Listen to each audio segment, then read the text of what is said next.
லா wisdom group சார்பாக அனைவருக்கும் வணக்கங்கள். இன்னைக்கு நாம பார்க்க போற செக்ஷன் பாரதிய நியாய சங்கீதா 2023ல செக்ஷன் 11 and 12. செக்ஷன் 11ல சாலிட்டரி கன்ஃபைன்மெண்ட்னா என்ன அப்படிங்கறத பத்தியும், செக்ஷன் 12ல லிமிட் ஆஃப் சாலிட்டரி கன்ஃபைன்மெண்ட் என்ன அப்படிங்கறத டிஃபைன் பண்ணிருக்காங்க.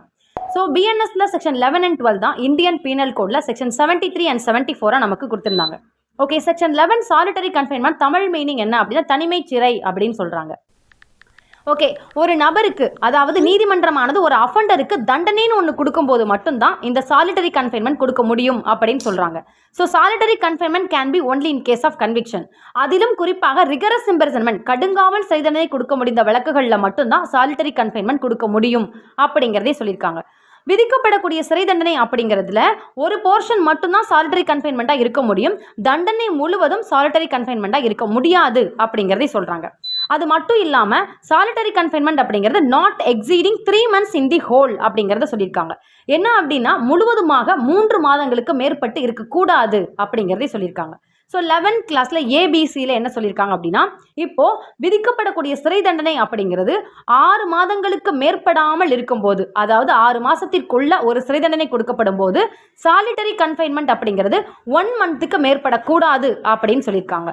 செகண்ட் ஒன், பனிஷ்மெண்ட் விதிக்கப்படக்கூடிய சிறை தண்டனை அப்படிங்கிறது 6 மாசங்களுக்கு மேற்பட்டு 1 yearக்குள்ள இருக்கும்போது சாலிட்டரி கன்ஃபைன்மெண்ட் அப்படிங்கிறது 2 monthsக்கு மேற்படக்கூடாதுங்கிறத சொல்றாங்க.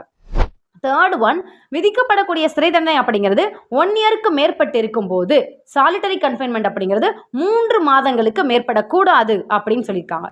இதுதான் செக்ஷன் 73ல நமக்கு சாலிட்டரி கன்ஃபைன்மெண்ட் என்னங்கிறத ஜென்ரலா சொல்லியிருக்காங்க. நெக்ஸ்ட் செக்ஷன் 12ல லிமிட் ஆஃப் சாலிட்டரி கன்ஃபைன்மெண்ட் அப்படின்னு சொல்லியிருக்காங்க. இந்த செக்ஷன்ல என்ன சொல்லியிருக்காங்க அப்படின்னு பார்த்தீங்கன்னா, அட் அ டைம்ல சாலிட்டரி கன்ஃபைன்மெண்ட் அப்படிங்கிறது மேக்ஸிமம் எத்தனை நாட்களுக்கு இருக்க முடியும் அப்படின்னு சொல்லியிருக்காங்க. மேக்ஸிமம் 14 days இருக்க முடியும், 14 daysக்கு மேலே இருக்கக்கூடாது அப்படிங்கிறத இங்கே சொல்லியிருக்காங்க. இன்னொன்று என்ன அப்படின்னா, சாலிட்டரி கன்ஃபைன்மெண்ட் அப்படிங்கிறது நாட் டு பி கண்டினியூஸ், தொடர்ச்சியாக இருக்கக்கூடாது தனிமை சிறை அப்படிங்கிறது.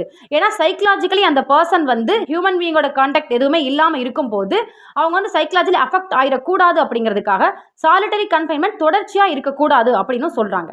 அதே மாதிரி இன்னும் என்ன சொல்றாங்கன்னா, விதிக்கப்படக்கூடிய சிறை தண்டனை அப்படிங்கிறது 3 மாதங்களுக்கு மேற்பட்டு இருக்கும்போது சாலிட்டரி கன்ஃபைன்மெண்ட் 1 monthல 7 நாட்கள் மட்டும்தான் தனிமை சிறையில் வைக்க முடியும், அதற்கு மேற்பட்டு இருக்கக்கூடாது அப்படிங்கிறதே சொல்லியிருக்காங்க.